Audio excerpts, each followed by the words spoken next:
കൂത്താട്ടുകുളത്ത് വനിതാ കൌൺസിലറായ കലാരാജുവിനോട് കാണിച്ചത് ക്രൂരതയെന്ന് പ്രതിപക്ഷ നേതാവ് വി ഡി സതീശൻ. കൌൺസിലറെ തട്ടിക്കൊണ്ടുപോകാൻ പോലീസ് കൂട്ടുനിന്നത് മുഖ്യമന്ത്രിയുടെ അറിവോടെയെന്ന് വിമർശനം.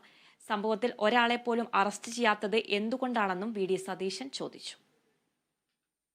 കൂത്താട്ടുകുളത്ത് കേരളത്തിന്റെ ചരിത്രത്തിലാദ്യമായി പോലീസ് പ്രൊട്ടക്ഷൻ ഹൈക്കോടതി ഗ്രാന്റ് ചെയ്ത അവിടുത്തെ മുനിസിപ്പൽ അവിശ്വാസ പ്രമേയ ചർച്ചയുടെ മുമ്പിൽ ഡിവൈഎസ്പി വഴിയൊരുക്കി കൊടുത്ത് CPM നേതാക്കൾ ഒരു വനിതാ കൌൺസിലറെ ക്രൂരമായി മർദ്ദിച്ച് വസ്ത്രാക്ഷേപം ചെയ്ത് അവരെ തട്ടിക്കൊണ്ടുപോയി.